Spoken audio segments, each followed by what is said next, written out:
The first thing you need is a pocket knife, screwdriver or other opening device, the hardener for your bondo, your can of bondo, plastic bondo spreader, and a fork or other device to stir and get the bondo out with, and your pepped piece. The first thing you need to do is move around the hardener so that all the chemicals can join together so it works properly.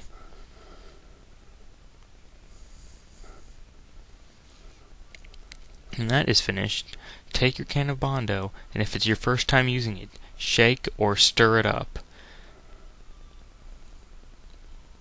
Then take your knife or screwdriver and pry the lid of the bondo can off. You may need to do additional stirring afterwards.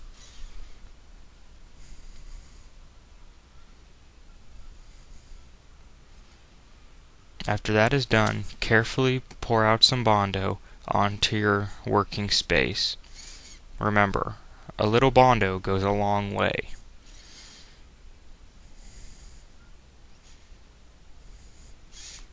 Make sure to keep as much bondo from the cracks as possible so it doesn't dry up in the paint can, and also so it makes lid replacement and removal a whole lot easier.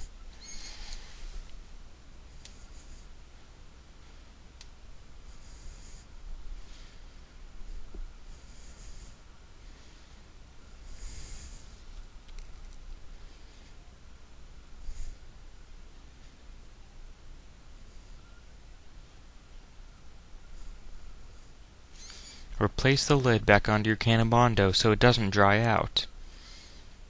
Pat it down if necessary to get a nice tight seal. Now take your hardener and remove the cap and pour a small amount onto the bondo.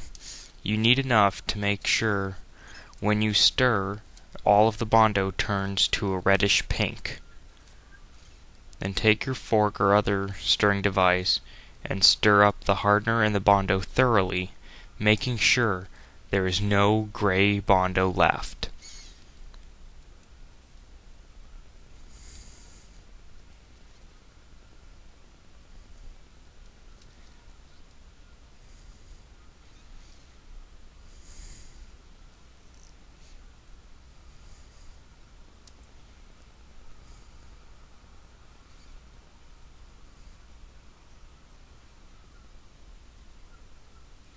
Once you are sure all your bondo is thoroughly stirred, take your rubber or plastic spreader and take all the bondo off your stirring device to make sure you have it all. And then just scoop some up, make sure not to drip, and then just start spreading and applying onto your fiberglass piece. Now, if you get bondo on yourself, don't worry, it will come off. The easiest way is to use dish soap and warm water. It won't get all of it off, but it'll get most of it off, and the rest will come off throughout the day without you even noticing. And be sure you are wearing clothes that you don't mind getting something on, or dirtied, or ruined, just in case something goes wrong. And then just apply an even amount of bondo throughout the whole piece to ensure when it hardens, it is evenly hard throughout the whole piece. You will do this to both sides, the front and the back. But if you use the fiberglass cloth or fiberglass mat like you should have during the fiberglassing process, you may not have to do the back at all.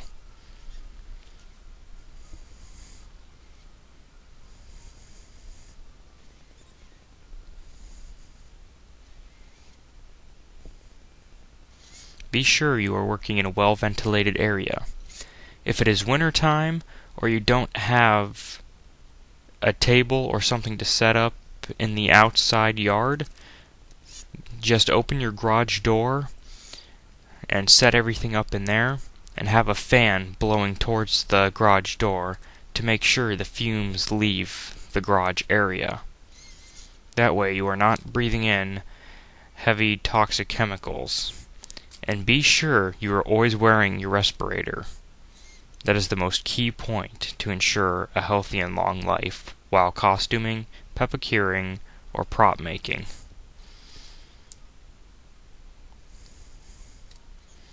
Be sure to coat everything evenly and to get every space. If you have small detail areas like my little square on the top of the back plate, you can always get those later with a second coat or a smaller detailed spreader. And be sure to smooth everything as smoothly as possible, so that way when you move on to sanding it is not so much of a pain. Now after you have everything finished, just let it set there for a couple hours to let it dry and to let all the fumes go out of your working space. That's all for today. 405th Insider signing out.